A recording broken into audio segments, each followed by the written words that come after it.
Hello, welcome to this tutorial for the song Who You Say I Am by Hillsong Worship. This tutorial specifically is over this piano accompaniment arrangement. If you have not heard it yet, you can hear a demo of it, and you can purchase this sheet music that I'm referencing in this video for yourself, all at the link in the description. Alright, this arrangement is very self-explanatory. This one's not too difficult, no weird rhythms or funky fingering or anything of that nature. Really, the only thing I want to go over is some of the leaps that happen in the left hand and how you can master those for yourself and not play them sloppily. This chart that I'm looking at is in the key of G flat, which is what the song is recorded in. Of course, when you purchase this sheet music, you'll get it in lots of different keys, and you'll probably play it in a different key if you use it for yourself or for your church or another worship setting. So you'll have to bear with me. The principles obviously are the same in the tutorial for any key you play in, but if you are trying to follow along in the tutorial at home with what I'm saying and playing, I'm using the G flat sheet music. I'm going to look at the last page because that is where the leaps in your left hand are the hardest. So, page 8, it's the last chorus of the song, it's the biggest chorus of the song. I have in this arrangement your left hand doing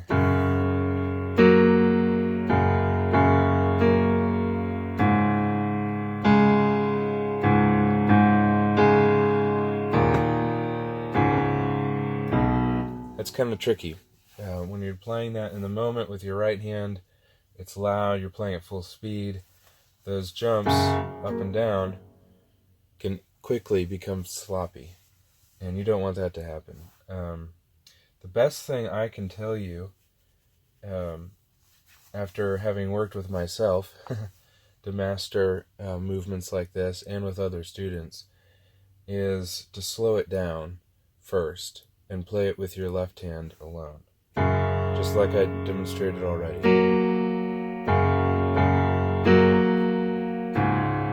And then add the right hand at a slow tempo.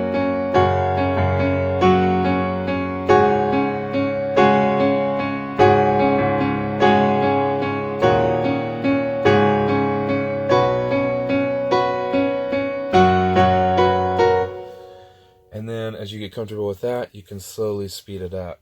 Another practical tip, a lot of times when I've worked with pianists, they want to bounce off of each note that they're playing as they move up and down. And that's really a case of working harder than you need to. You want to work smarter, not harder. So keep your hand close to the keys as you move up and down. It also keeps your fingers in touch with the keys, which helps you navigate a little bit better as well, because when you're playing this, you can't keep your eyes on your left hand. You got to keep it on the music, what's happening in the room. You've also got another hand that's playing something, so that helps you navigate the keys. Also, the notes that you're jumping to next, so say you just played this fifth right here, this interval of a fifth, and you're jumping up to this interval of a third. Make the shape that your hand is going to be in when it plays those two notes as it's moving up. In other words, when you hit this and you're moving up to the third, get your hands, you see these two fingers? Immediately get them in position as soon as I release. Instead of jumping up, and then all of a sudden your hand is surprised by the notes that it has to play at the top. Oh! Instead of doing that, think ahead. Now I'm going back down to the same notes I just played, lower, so I get my hand in that position. That's not too hard, because if I'm using these fingers, 5 and 2, it makes it easy to play these two notes with 1 and 2 fingers. Just think it through. Be intelligent about it.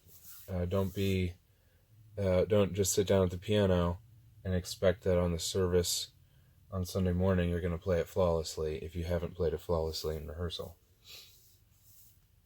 The other thing is when you get to the theme, the little hook that's played by the guitars in the recording, that does require your right hand to kind of move positions. So let me demonstrate that. This is I'm looking at the last page, measures 102 into 103.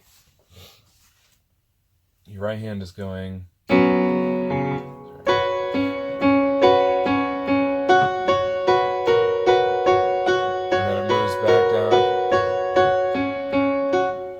It's not as drastic as what the left hand is doing, but it is the same idea. The principles for practicing it are the same. As soon as you hit that last note down here with your thumb, then slide up, putting your hand in the position that it's going to be in when it hits those first notes as quickly as possible. And then when you come back down, same idea. Slide, move quick, get your hand, the shape of your hand, into the shape it's going to be in as quickly as possible. Same idea. The only other thing that you might have trouble with is the rhythms here in your left hand where you have these dotted eighth notes back to back. I've already played that for you. If you're having trouble with it, you can just listen back to what I did. You can listen in the demo. It matches, if this is helpful to you, it matches the kick drum on the recording. That's why I wrote it that way. It matches the kick drum, matches the rhythms, the groove that's in the recording. If you're more of an analytical type and it helps you to have it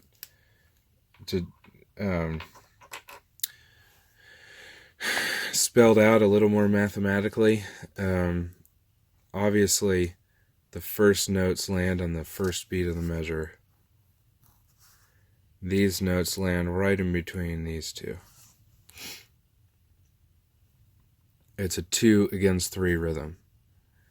And if you were to count this out with the ands, 1 and 2 and 3, it lands on the and of 2. I hope that's helpful to you. Thanks for watching. Again, if you have not heard this and you want to, or you want to get this sheet music for yourself, it's available at the link in the description. Thank you for watching.